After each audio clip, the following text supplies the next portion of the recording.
예레미야서 18장 4절입니다. 우리 친구들 왔네요. 반갑습니다. 잘 왔습니다. 예레미야서 18장 4절 말씀이요.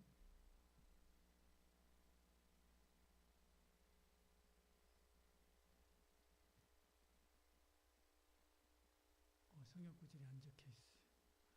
진흙으로 만든 그릇이 토기장이의 손에서 터짐에 그가 그것으로 자기 의견에 좋은 대로 다른 그릇을 만들었더라. 아멘.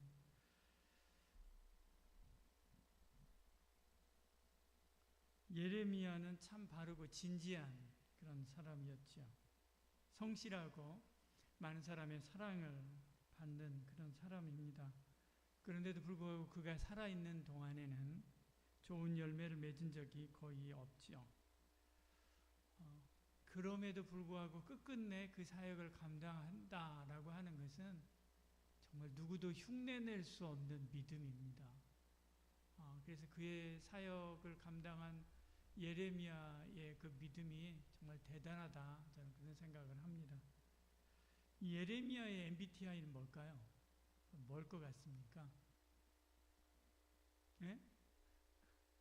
예레미야의 MBTI가 뭘 것 같습니까? 제가? 예? INTP? INJ? FJ? 어떻게 알았어? INFJ라는 거. 제가 GPT한테 물어봤어요. 요즘에 GPT한테 이것저것 별걸 다 물어봅니다. 물어봤더니 GPT가 대답하기를 INFJ일 것이다. GPT가 그렇게 대답을 하더라고요. 직관과 감정을 중시하는 사람이었다라고 이야기합니다.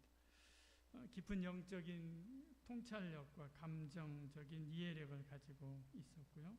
하나님과 친밀한 관계를 유지하고 하나님 말씀을 통해 사람들에게 깊은 영적인 진리를 전했습니다.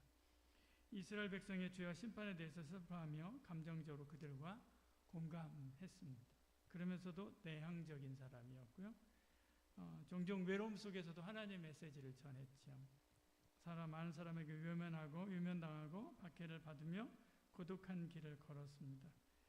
또한 그는 계획적인 사람이었다. 그래서 체계적이고 계획적으로 예언 활동을 했다. 이렇게 이야기합니다. 하나님 말씀을 기록하고 책을 써서 왕에게 전달하는 등 그의 사역은 매우 구조적이었다. 이게 제가 하는 말이 아니라 지금 이 GPT가 하는 말입니다. 얼마나 잘 분석을 했습니까? 대단하죠? 얘가 이렇게 분석을 해가지고 INFJ일 것이다 라고 했습니다. 여러분, INFJ 누가 있습니까? 누구입니까? 저기 민영이. 네. 다음부터는 민영이를 예레미야라고 불러주시기 바랍니다. 예레미야의 믿음을 가지길 바랍니다. 예. 예레미야가 이렇게 진지하게 말씀을 전하고 사역했는데도 사람들은 꿈쩍하지 않았지요. 꿈쩍하지 않았습니다. 예레미야가 보기에 그들은 하나님의 심판을 면하지 못할 것 같았고 실제로 하나님의 심판이 그들 가운데 임하고 그들은 포로로 끌려가게 됐지요. 예레미야가 이렇게 실망하고 있을 때 하나님께서 그를 토기장이의 집으로 보내게 됩니다. 예레미야서 18장 4절에 이렇게 말씀하지요. 진흙으로 만든 그릇에 토기장이의 손에서 터짐에 그가 그것으로 자기의 의견에 좋은 대로 다른 그릇을 만들더라. 그렇게 말씀합니다. 토기장이의 집으로 보내서 가서 토기장이가 어떻게 그릇을 만드는가 이렇게 멍하니 보고 있는데 그릇을 만들다가 이것이 토기장이의 손 안에서 깨지고 뭉개지는 것이죠. 그런데 토기장이가 그것을 다시 빚어내는 것을 본 것입니다. 거기서 토기장이와 진흙을 통해서 하나님께서 희망의 메시지를 주십니다. 그때 여호와의 말씀이 내게 임하니라 이르시되 여호와의 말씀이니라 이스라엘 족속아 이 토기장이가 하는 것 같이 내가 능히 너희에게 행하지 못하겠느냐 이스라엘 족속아 진흙이 토기장이의 손에 있음 같이 너희가 내 손에 있느니라 그렇게 말씀하죠. 그렇죠? 토기장이와 진흙처럼 하나님은 우리를 그 원대로 빚어낼 수 있는 분인 줄 믿는 은혜가 있기를 소원합니다. 그러기 위해서 제일 먼저 하는 것, 토기장이가 제일 먼저 하는 게 뭡니까? 물레를 돌리는 것이죠. 그가 농노로 일을 하는데 그렇게 말씀하죠. 이 물레를 말합니다. 물레를 돌리는 것입니다. 저렇게 물레를 돌리는 거죠. 그리고 그 위에다가 흙을 올려놓고 그리고 두 손으로 딱 잡고 모양을 만들어 가는 것입니다. 하나님께서 봄, 여름, 가을, 겨울이라고 하는 회전판을 돌리시는 것입니다. 하나님께서 집, 학교, 교회, 친구라고 하는 환경의 돌림판을 돌리시는 것이죠. 그리고 그러면서 모양을 만들어가는 것입니다. 거기다가 부모님이라고 하는 엄지손가락을, 그리고 선생님이라고 하는 검지손가락을, 그리고 친구라고 하는 집게손가락을, 애인이라고 하는 약지손가락을 그렇게 집어넣어서, 선배라고 하는 새끼손가락을 집어넣어서 이렇게 살짝 다듬어서 만들어가는 것입니다. 봄, 여름, 가을, 겨울을 가고 학교를 가고 집으로 가고 또 동네에 가서 또 운동을 하고 하는 동안에 이런 여러 사람들이 우리 가운데 함께 같이 하지 않습니까? 같이 하면서 우리를 만들어 가는 것입니다. 뭘로요? 우리의 인격을 만들어 가고요. 우리의 마음을 만들어 가고 삶을 만들어 가고 감정을 어루만져 가시는 것이죠. 삐걱거리면서 가면, 빡빡하면, 그러면 은혜의 물을 좀 뿌리고요. 또 사랑의 물을 뿌려가지고 좀 부드럽게 만들어가면서 우리를 확장시키기도 하고 좀 줄이기도 하고 하시면서 우리의 모양을 잡아가는 것입니다. 그러면서 우리의 성품이 빚어지고 우리의 꿈이 빚어지고 우리의 인생이 빚어지는 것입니다. 이 도자기는 세계에서 가장 비싼 도자기입니다. 973억 원, 1000억 원 정도 하는 도자기, 대단하죠? 이 도자기의 가치를 부여하는 게 뭘까요? 흙이 아닙니다. 저 도자기를 만드는 데 들어간 흙은 한 삽 정도밖에 되지 않습니다. 흙이 아니죠. 토기장이의 예술 감각입니다. 토기장이의 그 예술 감각이 그렇게 해서 그 예술 감각으로 빚어낸 저거죠. 그 감각으로 저 가치가 만들어지는 거고요. 매겨가는 것입니다. 저와 여러분의 몸은 별거 아닙니다. 죽어 화장하면 한 삽도 안 되죠. 그런데 어떤 사람은 인생에 길이길이 남을 가치가 있는 인생이 되고 어떤 사람은 인생의 역사를 바꾸는 그런 힘들이 있기도 합니다. 많은 사람들에게 감동, 감화를 주는 인생이 되기도 하죠. 우리 인생의 가치가 있게 만드는 것, 그래서 우리의 이런 근육이 아닙니다. 키가 얼마인가, 얼굴이 잘생겼는가, 머리가 어떻게 생겼는가, 이것이 아니죠. IQ가 아닙니다. 학벌, 친구, 가문이라고 하는 물레판, 이런 것도 아닙니다. 우리 인생을 빚으시는 하나님이십니다. 그 하나님의 손에서 우리 인생의 가치가 만들어지는 것이죠. 그러므로 하나님께 자신을 온전히 맡기고 드리는 은혜가 있기를 소원합니다. 하나님은 우리 각자를 가장 좋은 작품으로 만들기 위해서 하나님께서는 애쓰시고 일하시기 때문에 그렇습니다. 근데 그 하나님의 손에서 벗어나려고 하다가 깨지고 뭉개질 수가 있지요. 말씀합니다. 18장 4절에요. 진흙으로 만든 그릇의 토기장의 손에서 터짐에 말씀합니다. 터졌다 이렇게 말씀합니다. 이 말은 뭉개졌다라고 하는 말입니다. 뭉개졌다라고 하는 단어입니다. 부모님이라고 하는 엄지손가락이 너무 꽉 누르거나 혹은 선생님이라고 하는 검지손가락이 힘을 줘야 되는데 힘을 주지 않거나 혹은 친구라고 하는 집게손가락이 쿡 찌를 수도 있지요. 그래가지고 한순간에 뭉개질 수가 있습니다. 물레가 흔들릴 수도 있죠. 갑자기 그 지역에 지진이 일어나가지고 모두가 다 문제가 생기거나 혹은 홍수가 일어나거나 그래서 살아가는 사람이 죽고 가정에 문제가 생기거나 그렇게 할 수도 있죠. 이런 회전판에 문제가 생길 수도 있습니다. 아무도 지지하거나 사랑하지 않아서 그 인생에 물기가 없을 수도 있습니다. 그래서 하나님의 선한 의도대로 만들어지지 않을 수 있지요. 다른 모든 것은 다 하나님의 선한 의도대로 다 됩니다. 그런데 유독 인간만은 하나님께서 자유의지를 주었기 때문에 하나님의 의도대로 안 될 때들이 있다는 거죠. 지금 이스라엘의 상태가 그런 것입니다. 망가졌습니다. 터졌습니다. 하나님이 원하시는 모습이 아니었지요. 예레미야는 토기를 만들다가 뭉개진 흙을 보면서 이것이 이스라엘의 현재 상태구나 라고 하는 것을 깨닫게 되는 것입니다. 이제 끝장났구나, 뭉개진 것을 보면서 끝장났구나 이렇게 생각하는 것이죠.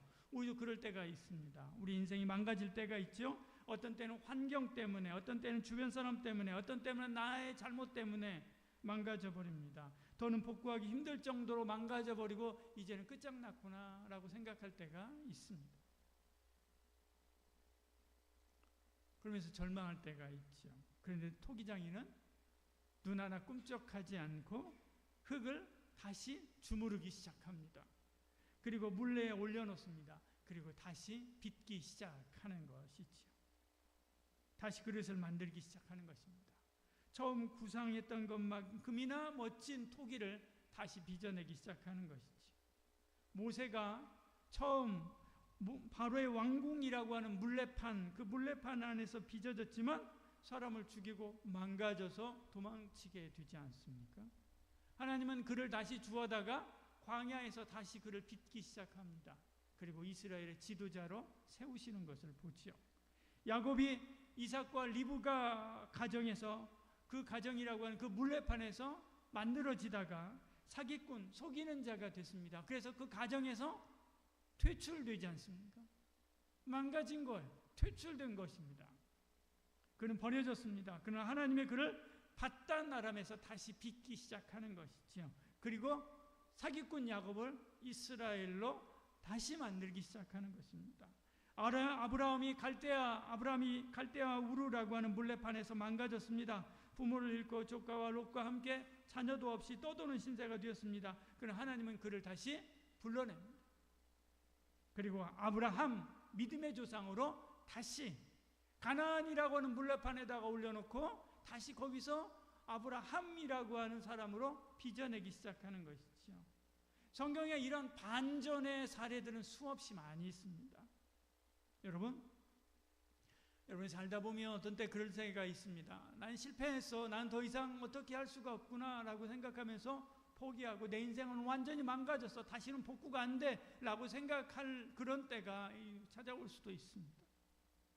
그러나 우리가 하나님의 손 안에 있기만 하면 우리는 언제든지 다시 복구될 수 있는 줄 여러분 믿는 은혜가 있기를 소원합니다. 그리고 하나님의 손에 자신을 맡기시길 바랍니다. 이전보다 더 멋지게 다시 일어설 수 있습니다. 하나님이 물레로 기본 모양을 잡으면 그 다음에 하나님께서 다시 올려놓고 물레로 다시 모양을 잡으면 그 다음에 하나님께서 칼과 불로 다시 우리를 멋지게 조각하기 시작하죠. 보십시오. 저게 아까 보여줬던 건융제 시대 때 도자기라고 합니다. 옆에 이렇게 막 파냈죠. 파냈습니다. 칼로 파낸 겁니다. 칼로 파냈지. 긁어낸 것이지. 모양을 냈습니다. 물론 부드러운 붓으로 그림을 그리고 멋진 색을 입히기도 하지만 이렇게 칼을 대기도 합니다. 고난이라고 하는 칼, 훈련이라고 하는 칼, 연단이라고 하는 칼, 그 칼을 대기도 하지요. 모세에게 광야 40년 바로 그 칼이었습니다. 다윗에게 도망자 시절의 10여 년, 그것은 칼이었죠. 이 칼로 도려내야 될 것은 도려내야 되는 거죠. 이 칼로 우리 마음판에 새겨야 되는 것은 또 새겨야 되는 것입니다. 마무리는 불이죠. 불은 말라 비틀어지면서 깨지는 것을 이기게 하는 것입니다. 그 불이 그것을 이기게 하는 것이죠. 불은 세월을 이기게 합니다. 수많은 세월 속에서도 그 모습을 계속 간직할 수 있게 만드는 거죠. 불은 충격을 이기게 합니다. 그래서 단단하게 만드는 거죠. 불이 녹슨 욥을 금덩이 되게 했습니다. 불이 다니엘과 세 친구를 영원한 하늘의 별이 되게 했지요. 불이 12제자를 천국의 12기둥으로 굳건하게 세운 것을 보지요. 여러분, 우리가 살다 보면 불을 만날 수 있습니다. 기뻐하십시오. 불은 괴롭지만 불이 저와 여러분의 삶을 완전히 태우지는 않습니다. 왜? 우리는 하나님의 사람이기 때문에. 같이 성경 읽어볼까요? 같이 읽습니다. 야곱아, 너를 창조하신 여호와께서 지금 말씀하시느니라. 이스라엘아, 너를 지으신 이가 말씀하시느니라. 넌 두려워하지 말라. 내가 너를 구속하였고 내가 너를 지명하여 불렀나니 너는 내 것이라. 내가 물 가운데 지날 때에 내가 너와 함께 할 것이라. 강을 건널 때 물이 너를 침몰하지 못할 것이며 내가 불 가운데 지날 때에도 타지도 아니할 것이요 불꽃이 너희를 사르지도 못하리니. 왜요? 너는 내 것이기 때문에, 하나님의 손에 우리가 있기 때문에 그렇습니다. 불이 온다 할지라도 두려워하지 마시길 바랍니다. 불을 만나거든 그 불의 옷을 입으시길 바랍니다. 그리고 기다리시기를 바랍니다. 베드로전서 이렇게 말씀하죠. 사랑하는 자들아 너희를 연단하려고 오는 불시험을 이상한 일 당하는 것 같이 이상히 여기지 말라. 오히려 너희가 그리스도의 고난에 참여하는 것으로 즐거워하라. 이는 그의 영광을 나타내실 때 너희로 즐거워하고 기뻐하게 하려 함이라 말씀합니다. 어떤 때는 우리 인생에 불의 옷을 입혀줄 때가 있습니다. 우리가 음식, 고기 같은 거 굽다가 보면 불로 이렇게 마무리하고 불 냄새 이렇게 입히고 할 때 있지 않습니까? 그처럼 우리에게 불의 옷을 입힐 때가 있습니다. 이 불은 결코 나를 사르지 못한다. 하나님이 나와 함께 하신다 라고 하는 생각으로 그 불을 정면으로 대하시길 바랍니다. 그리고 그 불을 마시고 그 불을 입고 그리고 하나님의 불의 사자가 되길 바랍니다. 나가서 만나는 이들마다 성령의 놀라운 그 불덩이의 역사와 은혜를 증거하고 나눌 수 있는 저와 여러분 되기를 축복합니다. 기도하겠습니다. 사랑이 많으신 우리 하나님, 우리 가운데 함께 하시고 은혜 베풀어 주시사 우리가 여러 가지 어려움과 힘든 일들을 만났을 때 좌절하고 포기하고 낭망하며 이제 끝이구나 라고 생각할 그런 때가 이를 때 오늘 이 말씀이 생각나게 하여 주시옵소서. 그리고 하나님께서 나를 붙잡고 계시니 나는 결코 두려워하지 않는다라고 하는 고백으로 나아가 이기고 승리하여 성령의 불을 입고 주 안에서 믿음으로 승리하는 삶을 살아가는 저희들 되게 하여 주시옵소서. 오늘도 하나님 앞에 나와 귀한 예물 드리고 하나님 앞에 헌신하고 충성하고 봉사한 모든 우리 청년들 가운데 은혜를 더하여 주시고 성령의 충만함을 더하여 주시옵소서. 이젠 예수 그리스도의 은혜와 하나님의 사랑과 성령의 위로교통 충만하신 놀라운 역사가 하나님의 손 안에서 그리스도의 참된 제자로 세움받아 귀하게 쓰임받는 하나님의 거룩하고 영광스러운 그릇이 되기를 소원하는 이 자리에 참여한 모든 성도들 머리 위에 지금부터 영원히 함께 하실지어다. 아멘.